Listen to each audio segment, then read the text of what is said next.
janji kemenangan atas maut Bapak Ibu Saudara yang terkasih dalam Tuhan. Mari kita puji dan sembah Dia. Kita mengagungkan namanya, sebab Dia Allah yang mulia. Kita mau bersaat dulu sejenak. Kita mau persiapkan diri kita. Kita mau persiapkan hati kita untuk kemuliaan Tuhan. Saya undang Bapak Ibu Saudara kami berdiri. Kita mengatakan Yesus, Engkau sungguh baik bagi kami Tuhan.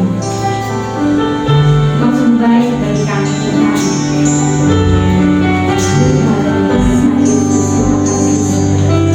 Yesus,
kuasa Yesus Kristus, sempurnakan dari tempat Tuhanku kuasa Allah turun di dalam ibadah Paskah pada pagi hari ini.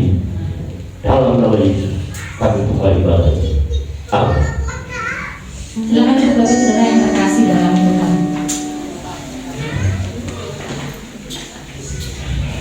Semua yang lahir dari Allah mengalahkan dunia. Dari kemenangan yang mengalahkan dunia adalah iman kita. Iman akan kebangkitan Yesus yang menjadikan dasar seluruh hidup kita untuk jalan bersama Dia sampai selama-lamanya.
Syukur, segala rasa terima kasih selalu kita naikkan untuk kemuliaan Tuhan. Setiap pagi ketika kita berdoa, Tuhan, kita selalu mengatakan, Tuhan terima kasih untuk hari ini, Tuhan terima kasih untuk hidup ini. Pemberian yang luar biasa yang Tuhan boleh berikan buat kita Bapak Ibu. Sebentar kita akan mendengarkan dalam firman Tuhan yang akan disampaikan hamba-Nya. Keluar dari gelap menuju terang adalah salah satu makna dari Paskah. Kebangkitan Yesus memberi pengharapan baru untuk kita, pengharapan yang harus selalu kita syukuri, sehingga menjadikan kita terus kuat dalam melangkah bersama Dia. Kita mau siapkan hati kita menundukkan kepala kita. Kita mengatakan dalam hati kita masing-masing, Tuhan terima kasih. Terima kasih buat hidup kami, terima kasih buat segala sesuatu yang indah dalam kehidupan kami, Tuhan. Dengan hati bersyukur kami datang di hadapan-Mu dan kami mengatakan, Tuhan, ini kami di hadapan-Mu Bapa. Berfirman-Lah Bapa, jadikanlah kami terang dimanapun kami berada, Tuhan. Jesus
Bapa, kami bersyukur punya Allah seperti Engkau yang telah mati menebus dosa kami, dikubur dan bangkit untuk kami boleh mendapatkan kemenangan atas dosa dan kematian. Kami bersyukur Bapa atas pemberian putra-Mu yang tunggal, supaya kami boleh mewarisi kerajaan Allah. Urapi hamba-Mu, jadikan hamba-Mu berkat. Setiap kata kalimat yang keluar dari bibir hamba-Mu menjadi berkat bagi jemaat-Mu dan bagi kami sekali. Di dalam nama Yesus Kristus kami berdoa. Haleluya. Amin. Haleluya. Shalom saudara-saudara. Selamat kita memperingati Paskah bersama umat Tuhan di seluruh dunia. Kita mengingat kembali satu peristiwa yang besar, di mana Yesus Kristus yang disalib pada masa pemerintahan Pontius Pilatus dikubur dan bangkit, dan kebangkitannya memberikan kemenangan atas dosa, bahwa Yesus Kristus kebangkitannya memberikan kehidupan. Lukas pasal 24 ayat yang pertama. Tetapi pagi-pagi benar pada hari pertama minggu itu mereka pergi ke kubur membawa rempah-rempah yang telah disediakan mereka. Mereka mendapati batu sudah terguling dari kubur itu, dan setelah masuk mereka tidak menemukan mayat Tuhan Yesus. Sementara mereka berdiri termangu-mangu karena hal itu, tiba-tiba ada dua orang berdiri dekat mereka memakai pakaian yang berkilo-kiloan. Mereka ketakutan dan menundukkan kepala, tetapi kedua orang itu berkata kepada mereka, "Mengapa kamu mencari Dia yang hidup di antara orang mati? Ia tidak ada di sini. Ia telah mati.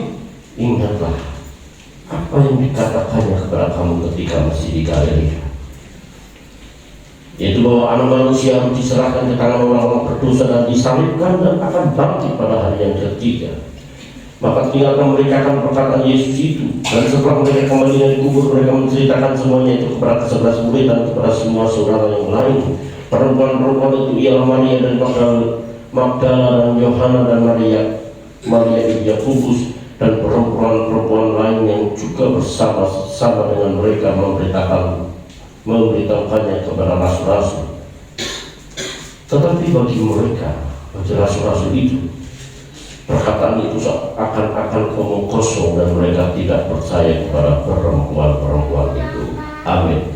Diberkatilah kita yang mendengar firman Tuhan dan melakukannya. Saudara-saudara, kita harus meyakini betul, bukan hanya berdasarkan Alkitab, tetapi berdasarkan sejarah, bahwa Yesus benar-benar mati di kayu salib, dikubur dan bangkit. Dari sini kita tahu bagaimana Allah yang di tempat maha tinggi, dalam bahasa teologinya transenden, itu adalah Allah yang imanen, Allah yang turun ke dalam dunia ini, bekerja di medan sejarah. Dalam sejarah umat manusia, keluarnya bangsa Israel dari panggilan Abraham sampai keluarnya bangsa Israel sampai Yesus Kristus mati di kayu salib sampai sekarang ini, bahwa Allah yang transenden itu adalah Allah yang imanen. Allah yang ada di atas itu adalah Allah yang bersama-sama dengan kita, yaitu Immanuel, Allah yang maha kuat menyertai kita. Saudara-saudara, kita akan melihat akan makna daripada kebangkitan Yesus Kristus menurut Injil daripada Lukas pasal 24 ini. Kita tahu bahwa Lukas adalah di samping dia seorang dokter, dia juga seorang wartawan. Sehingga kalau Lukas pasal yang pertama mencatat bahwa dia tujukan kepada Theophilus dengan berbagai sumber, sehingga kita lihat catatan Lukas lebih detail, lebih banyak daripada Matius, Markus. Saudara-saudaraku yang dikasih Tuhan, dari ayat ini mari kita belajar seperti perempuan-perempuan itu, saudara.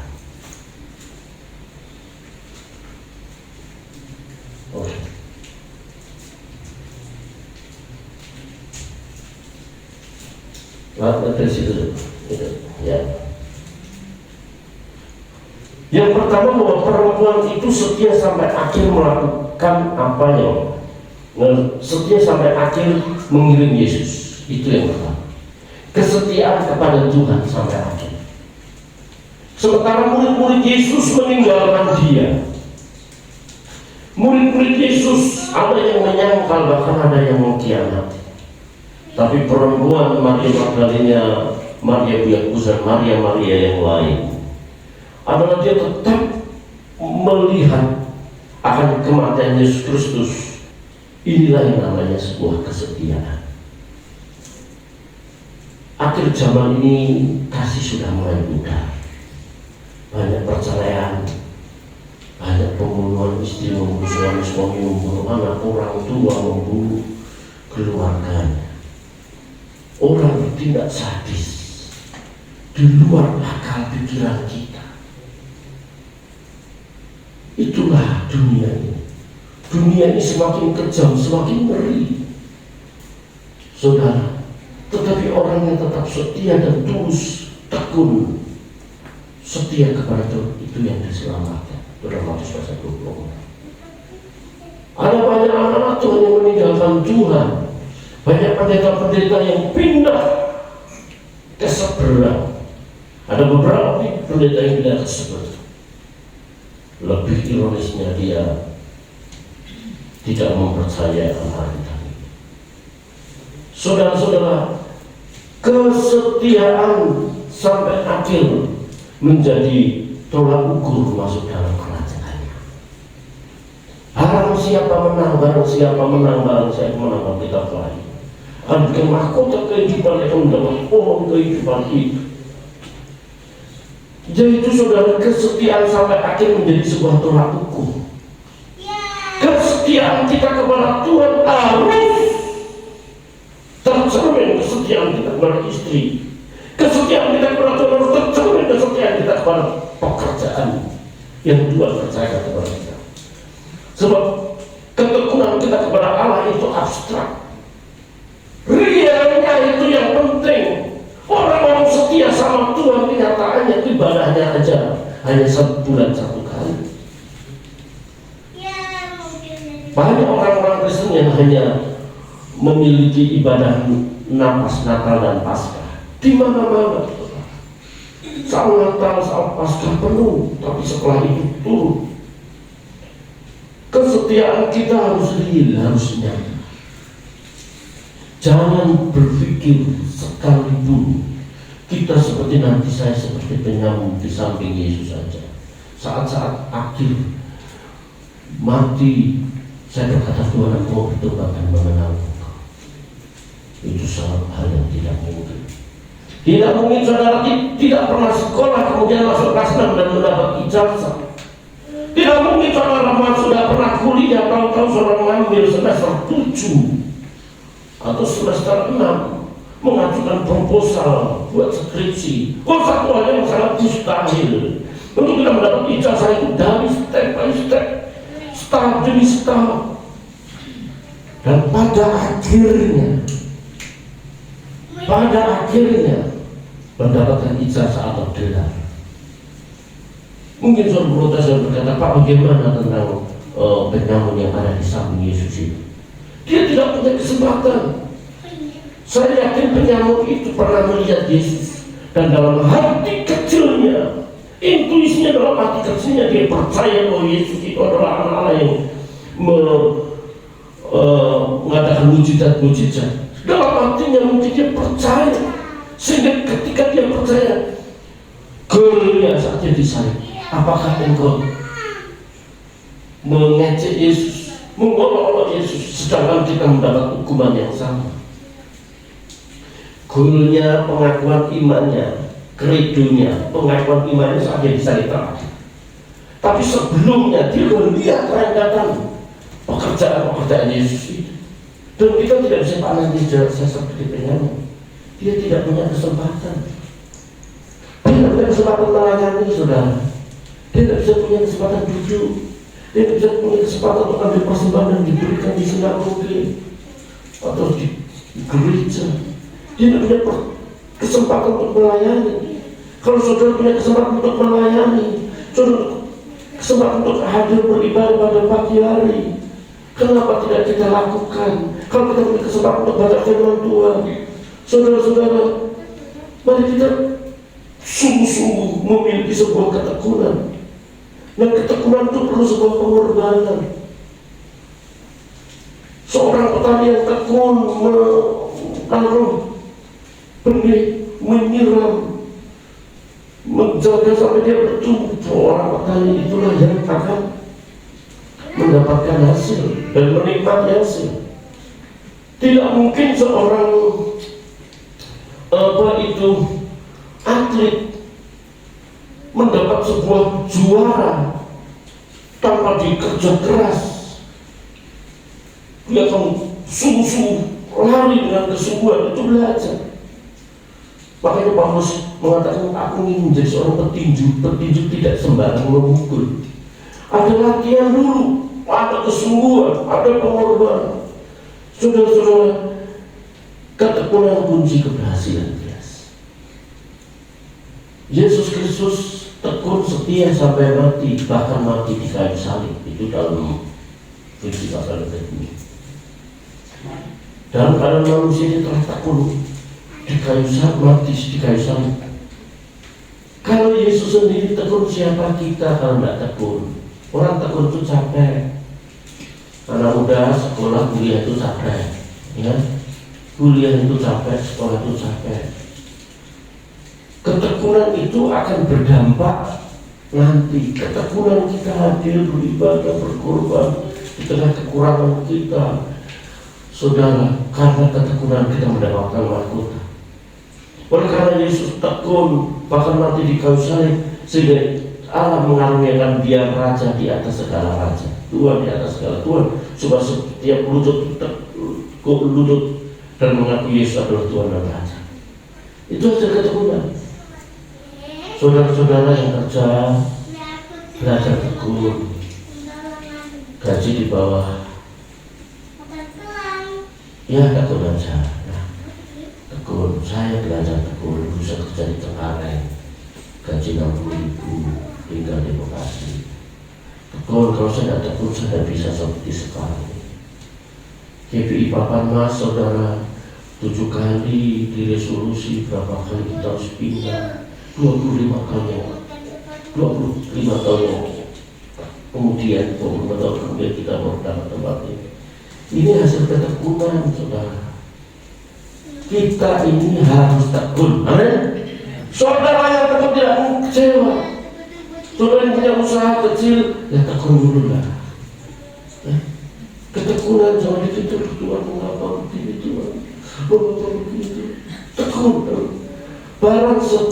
Barang siapa setia dalam perkara yang kecil, ia akan diberikan pertanggungjawaban perkara-perkara yang besar. Saudara, bahwa ketekunan itu, saudara, merupakan satu tiket untuk kita menghuni kerajaan Allah, langit dan bumi baru. Orang-orang yang ada dalam surga itu orang-orang yang tekun. Gak mungkin hanya orang yang sembarangan masuk dalam kerajaan surga, ya. Oleh sebab itu mari kita belajar seperti perempuan-perempuan itu adalah orang-orang yang tekun. Yang kedua, perempuan-perempuan itu hanya melakukan apa yang dia bisa lakukan dengan tulus.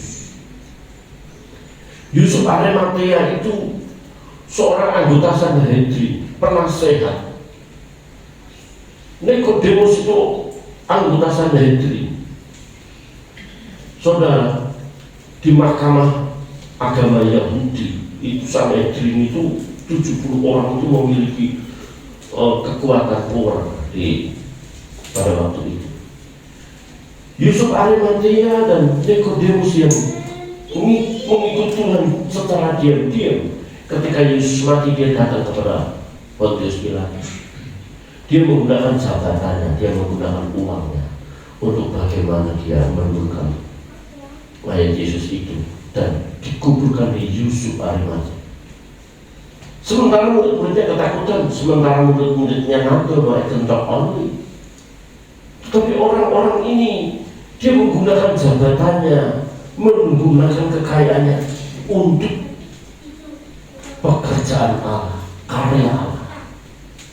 tidak dikubur tidak mungkin ada kembali. Sebab itu diturunkan. Ini suatu pekerjaan yang besar. Karya pekerjaan Tuhan itu begitu besar. Supaya Yesus bangkit. Kalau mungkin saudara bertanya, Pak, kenapa kubur kosong itu terbuka? Apakah untuk Yesus keluar? Tidak dibuka pun Yesus keluar karena dia bangkit. Kenapa dibuka? Supaya orang dapat melihat ke dalam bahwa Yesus itu benar-benar tahu. Sehingga Yesus dikubur dalam pengakuan Imam Rasul yang kita baca di bawah pemerintahan Pontius Pilatus, dia mati, dikuburkan. Yesus tidak mati semu, Yesus tidak mati semu. Yesus juga tidak diubahkan wajahnya. Yesus mati dikubur supaya benar-benar nyata kebangkitan itu. Itu karya, itu tindakan, itu perbuatan Yusuf Arimatea dan Nikodemus yang dipakai Allah untuk dapat memasukkan kubur Yesus. Ini pekerjaan Tuhan. Nikodemus punya kesempatan, Yusuf Arimatea punya kesempatan untuk menurunkan Yesus dari salib. Kesempatan itu digunakan sementara orang tidak berbuat apa-apa, sementara murid-muridnya diam, dia lakukan ini. Saudara punya kesempatan untuk melakukan sesuatu lagi itu. What must I do, Lord? Apa yang kulakukan Tuhan? Jangan tanya Tuhan, apa yang kau lakukan bagiku, tetapi apa yang mesti kulakukan bagiku. Dan bingung jadi doa Tuhan. Apa yang mesti aku lakukan Tuhan hari ini? Khotbah apa yang mesti aku sampaikan?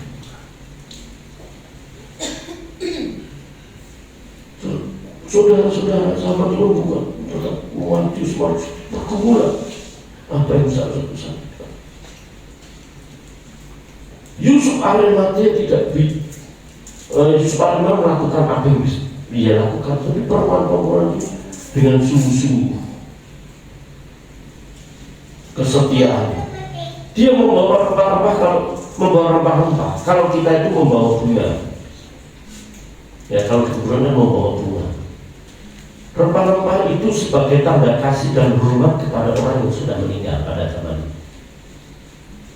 Jadi kalau saudara ke pemakaman, ya, berziarah, itu tidak ada hubungannya dengan imam. Itu hubungannya dengan orang yang sudah meninggal. Jangan saudara punya konsep, udah mati, udah jadi tanah, ngapain sih didatangi? Jadi barusan bunga, ya, datang bersihkan, kasih bunga, itu tanda bukti kasih kepada orang yang meninggal. Dan saya sebagai yang pernah dilahirkan dari ibu saya kalau ke Jawa pasti saya mampir ke Tertuan Lamborghini dari Sumbi. Saya datang sebagai bukti kasih. Jangan dikuburan terus kau makan minta, oh anakmu susah kulit di masa pandemi, opung berkati Tuhan, berkati opungnya. Loh, kalau berkati opungnya aja miskin banget, neneknya juga miskin. Bagaimana kita minta? Itu salah. Anak-anak pemuda remaja mau ujian datang di kuburan berdoa buat opungnya dikasih kepala, lah opungnya juga sekolah. Bagaimana minta di usungan kita? Salah. Itu yang salah.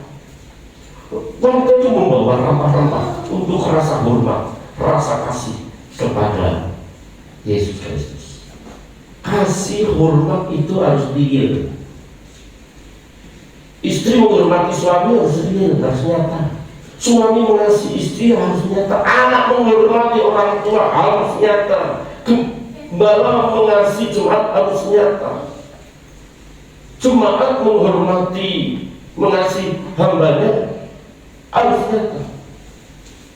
Dan saya bersyukur dan berterima kasih dan saya tidak perlu sebutkan masa ketika saya diisolasi, saya bersyukur sebab dari masih hamba-hamba Tuhan masih mengingat saya. Wah saudara, itu harus real. Jangan hanya ngomong, aku mau kasih gereja. kok sama gereja begini? Mana realnya, mana kasihnya? Yesus mati di kayu salib, dia bangkit. Itu real, itu nyata, saudara-saudara. Hormat dan kasih itu harus dinyatakan, dan Yohanes mencatat. Mari kita mengasihi dengan perkataan dan perkataan, tetapi dengan perbuatan dalam kebenaran. Saudara-saudara, yang selanjutnya, oke, Pastor Mas, ini selesai. Oke. Mengapa kamu mencari yang hidup di antara yang mati? Maknanya, saudara, ketika murid-murid Yesus datang, mereka berkata seperti itu. Karena apa, saudara? Dia menyangka bahwa Yesus ada di kubur itu.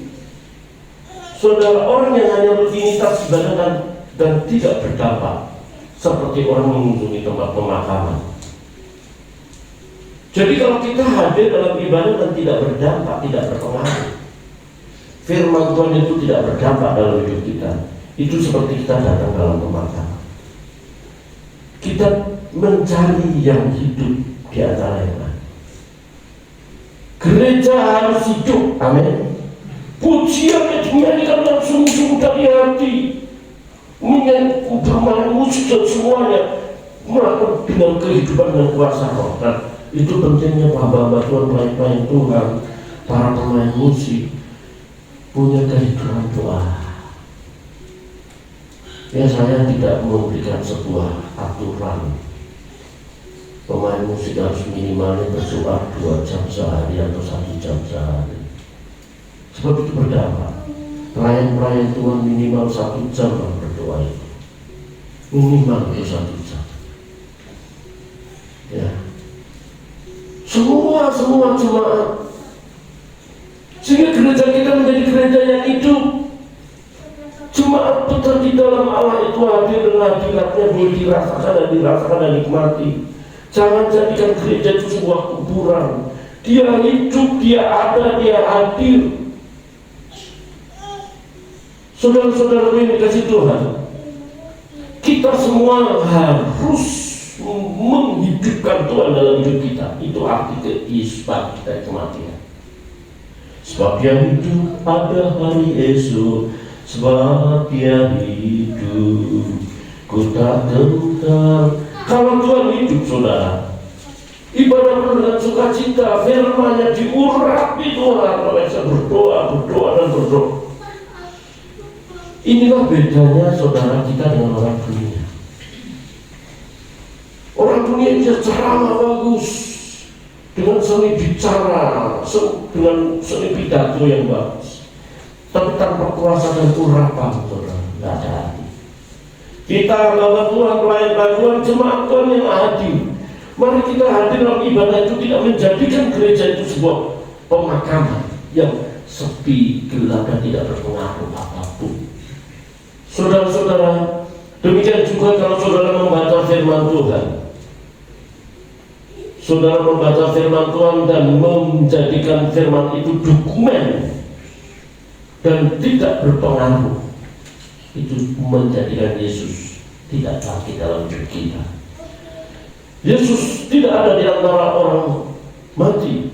Artinya Yesus tidak ada di antara orang mati, yaitu di antara hati yang rohaninya mati tentu. Dia sudah ada di situ. Kalau Yesus hidup, dia hidup dalam hati kita, dalam hati kita. Tuhan tidak ada di dalam kehidupan yang rohaninya mati. Buktinya apa? Dia tidak bisa menangkap firman Tuhan. Firman Tuhannya tidak nyambung, frekuensinya itu loh. Ya, dulu kita kan punya TV itu antena diputar. RCTI bagus dah, bagus ke utara, bagus, miring sedikit hilang. Itu antena. Kalau radio gitu,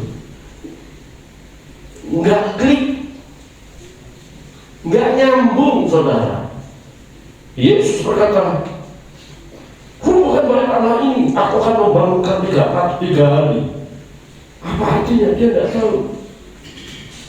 Barang siapa makan dagingku dan minum darahku, ya aku memiliki kehidupan kekal, sebab dagingku dan darahku adalah benar-benar makanan dan minuman. Mereka mundur ke Tuhan karena tidak menangkap apa yang bisa dikatakan Yesus. Ada banyak kata-kata, banyak hal yang disampaikan Tuhan yang orang nggak mengerti. Karena apa? Nggak connect, nggak nyambung. Bagaimana kita bisa nyambung? Tidak ada cara lain, yaitu dengan kuasa Roh Kudus. Kita harus mempelajari, mengerti bukan hanya apa yang tersurat dalam Alkitab, tetapi apa yang tersirat. Kalau Tuhan katakan, kalau kamu ditampar pipi kiri, berilah pipi kanan. Sekarang saya tanya, Yesus sendiri ketika ditampar di depan Kayafas, apakah Yesus berkata tampar pipi kiri, bikin pipi kanan? Enggak. Itu yang tersurat, yang tersirat apa? Supaya kita tidak membalas kejahatan dengan kejahatan, supaya kita bisa mengampuni orang-orang itu. Oleh sebab itu perlunya persekutuan dengan Roh Kudus, saudara. Saudara-saudara yang dikasih Tuhan. Next. He is not here for his rights. Ia tidak ada di sini. Saudara, orang Farisi ahli Taurat ingat bahwa Yesus di masa hidupnya berkata, 3 hari kemudian aku akan mati. Sehingga dia datang kepada Pontius Pilatus dan minta itu kubur Yesus dijaga. Kalau orang Farisi dan ahli Taurat sendiri ingat, kenapa ini murid-muridnya tidak ingat? Betapa ironisnya. Kalau karakter, etika, attitude, etos kerja orang dunia lebih bagus dari etos kerja kita. Betapa malunya kalau karakter orang Kristen, perkataan anak kita lebih tajam dibanding orang-orang dunia. Orang dunia bisa lembut, bisa ngomong yang rendah hati, nggak sombong sekalipun dia kaya dia rendah hati. Lo ini udah miskin sombong lagi, aduh malu-malu saudara-saudara. Orang Farisi aja ingat apa yang dikatakan Yesus lah, ini kok murid-muridnya nggak ingat, kan ironis. Nah ini yang terjadi. Orang dunia di luar sana ada yang lebih takut, lebih sungguh-sungguh. Orang dunia takut dengan korupsi, kita pun juga kadang-kadang banyak orang yang korupsi anak-anak Tuhan. Orang dunia kalian cara biasa, kalau anak Tuhan sampai begitu, aduh saudara-saudara. Ini sudah memalukan. Saudara-saudara, kita ini adalah surat iman Kristus dalam 2 Korintus 3 itu saudara kita. Kita tidak perlu bicara saya baik. Kita tidak perlu bicara saya tekun. Orang dapat memberikan penilaian. Kita tidak bisa bicara saya nggak sombong, gaji saya 20 juta. Saya nggak sombong sih, ini gaji cuma 25 juta. Dari kalimat itu kesombongan muncul. Ya, saudara-saudara saya ingat ya, waktu saya tinggal berapa menit, 2 menit kan, bapak saya bilang, nah kamu jangan cerita bisa beli beras 50 kilo di depan orang yang hanya beli beras 1 kilo, 2 kilo, itu menyakitkan. Ayah saya suka merdikan, harus begini. Saya bersyukur punya anak yang begitu setia lagi. Sekalipun dia tak percaya lagi, tapi sekarang percaya begitu dia hidup dalam sebuah kebenaran. Saudara-saudaraku yang dikasih Tuhan, orang yang ingat firman Tuhan, dia tidak banyak membuang-buang energi. Jika perempuan-perempuan itu ingat akan Yesus akan bangkit, dia tidak perlu membawa rempah-rempah datang dan minyak. Tidak perlu. Karena dia lupa firman membuang energi. Nah karena kita itu lupa firman Tuhan, tidak ingat firman Tuhan, kita khawatir, kita cemas, kita mudah emosi, itu kan membuang energi. Emosi yang negatif itu membuang energi kita. Saya baru baca kekuatan pikiran, kekuatan pikiran. Itu dahsyat.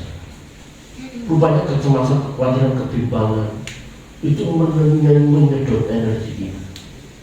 Di masa COVID ini orang yang takut, cemas, bimbang banyak yang mati.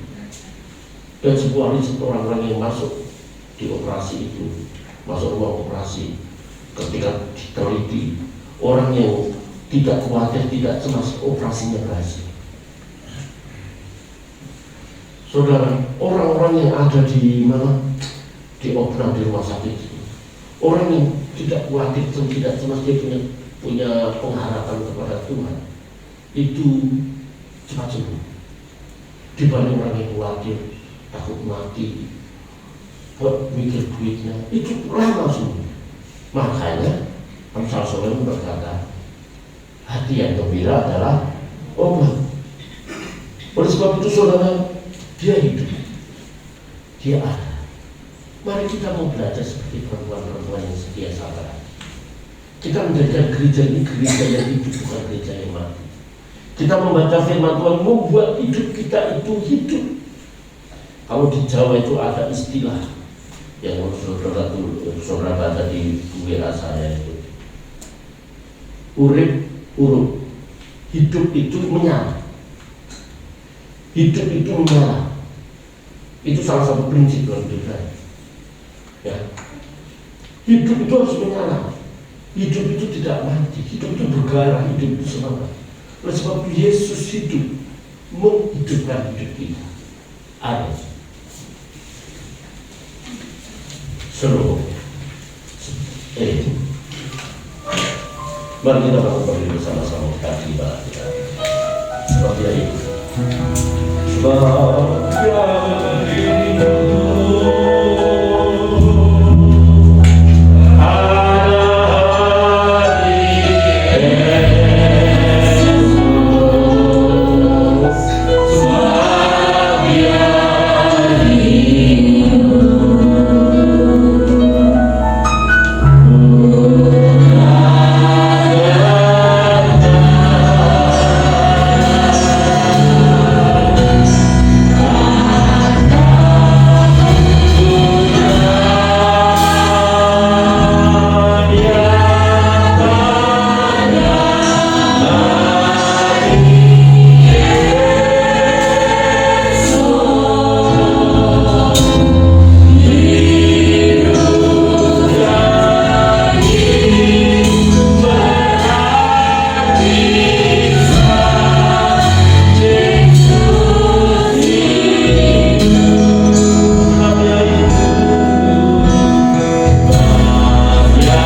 sebab kematian Nikodemus yang menggunakan kesempatan berbuat sesuatu bagi pekerjaan.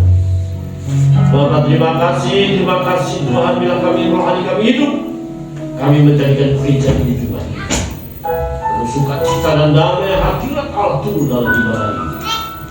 Bapak, hamba mengangkat tangan untuk seluruh jemaat ini. Berkat Allah turun atas mereka sekali. Yang berkekurangan Tuhan mencukupi, yang lemah Tuhan dikekurangan. Bagi yang belum dapat pekerjaan, Tuhan akan memberikan pekerjaan. Dan ajar kami setia dalam perkara yang kecil. Yang bekerja, ajar mereka bekerja dengan sungguh-sungguh. Bapak terima kasih. Di hari kebangkitan ini, bila rohani kami kembali bangun, kesetiaan kami, ketekunan kami semakin bertambah kepada Tuhan. Terima kasih Bapak, terima kasih. Bagi jemaatku yang sakit, hamba berdoa di dalam nama Yesus, Tuhan jamah dan Tuhan sembuh. Berkati tetangga kiri kanan kami dan keberadaan kami menjadi berkat bagi mereka. Kami berdoa Bapak buat negeri ini, bila keamanan dan ketentramannya, hikmat marifat dari Allah ada pada Presiden kami Bapak Insinyur Joko Widodo. Menikmat Tuhan mengatur negeri ini sehingga keamanan dan ketentraman berjalan. Sebab semuanya berdampak dalam hidup kami. Perekonomian membaik, dunia kerja semakin baik. Semua berdampak berpengaruh pada kehidupan umat. Kami percayakan negeri ini Bapak. Di dalam negeri ini nama Tuhan Yesus saja ditinggi. Bimbing Bapak perjalanan kami pulang sampai ke rumah kami dengan selamat. Namun sebelumnya jemaatku akan memberi persembahan. Berkati tangan-tangan yang sudah menyedia dan berkat itu semakin melimpah buat pelayanan kita. Terpujilah nama. Saudara arahkan mata hatimu dan pulanglah dengan berkat Tuhan, yaitu berkat damai sejahtera dan Allah Bapa, kasih setia Yesus Kristus Tuhan dan persekutuan Roh Kudus menyertai saudara hari ini